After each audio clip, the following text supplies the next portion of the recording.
খায়া দেখলে মায়া বাড়ে। জিবি সাহেবের সাথে আমরা দেখা করব, এরপরেও আমরা স্বরাষ্ট্র উপদেষ্টা মহোদয়ের সাথে আমরা দেখা করার চেষ্টা করব অগ্রগতির পরিপ্রেক্ষিতে। সেফ হাসপাতাল, নরমাল ডেলিভারিতে আপনার আস্থার হাসপাতাল। প্রেসার ছাড়া কোনো কাজ সাধিত হয় না আমাদের বাংলাদেশে।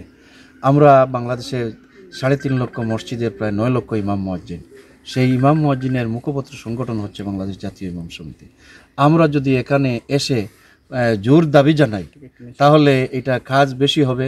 এবং আমাদের দেশে একটা প্রবাদ আছে, চেহারা দেখলে খায়া দেখলে মায়া বাড়ে, যার কারণে আমরা সেখান থেকে চলে আসছি আজকে এই স্পটে।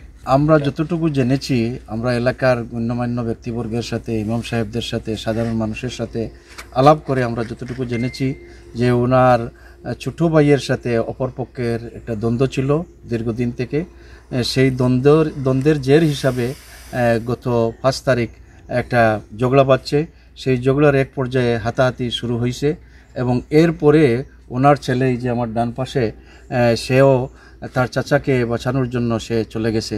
যাওয়ার পরে অপরপক্ষের নির্যাতনের শিকার হয়েছে এবং তাকে মাটিতে ফেলে দেওয়া হয়েছে, আমি যেগুলো জানলাম।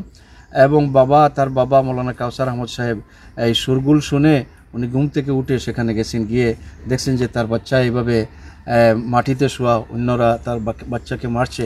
তো বাচ্চাকে উঠানোর জন্য উনি চেষ্টা করছেন। ওনার হাত খালি ছিল, আমি যতটুকু জেনেছি ওনার হাত খালি ছিল, এবং বাচ্চাকে উঠানোর সময় পিছন থেকে এসে ওনার উপর নির্যাতন করা হয়েছে। রড এবং অস্ত্রশস্ত্র দিয়ে ওনার উপর আক্রমণ করা হয়েছে। আশা করি যে আমাদের এই দেশ একটা পরিবর্তন হয়েছে।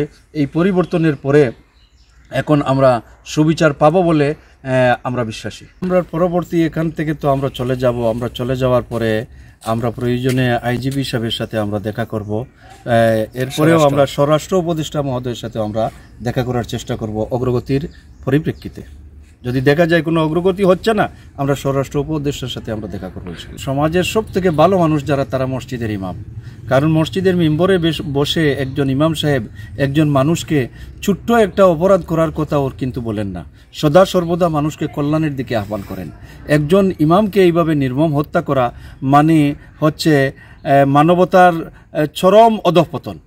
এই মানবতার চরম অধঃপতন যখন ঘটছে, তাহলে এই অবস্থা থেকে উত্তরণ করতে হলে কিন্তু আমরা ঐক্যবদ্ধ প্ল্যাটফর্ম থেকে মানুষকে হেদায়েতের দিকে ডাকতে হবে এবং আইনের শাসন নিশ্চিত না করলে মানবতার চরম অবনতি থেকে উদ্ধার হওয়া কখনো সম্ভব হবে না। গতকালকে ডিসি সাহেবের সাথে আমার আলাপ হয়েছে। উনি বলেছেন যে আমরা সর্বোচ্চ চেষ্টা করছি এবং আপনারা আশাবাদী থাকেন যে আমরা আইনি প্রক্রিয়া যথাযথভাবে আমরা চালাবো। এবং এসপি সাহেবের সাথেও আমরা একটু পরে বসবো। ওনার সাথে আগে আলাপও হয়েছে। আজকে বসে আমরা এই রেজাল্টগুলো দেওয়ার পরে ওনার পক্ষ থেকে যে কথাগুলো আমরা শুনবো, তার পরিপ্রেক্ষিতে ইনশাল্লাহ আমরা পরবর্তী দাবি জানাবো। সেফ হাসপাতাল, নরমাল ডেলিভারিতে আপনার আস্থার হাসপাতাল। সেফ হাসপাতাল, স্টেডিয়াম রোড, সদর, লক্ষ্মীপুর।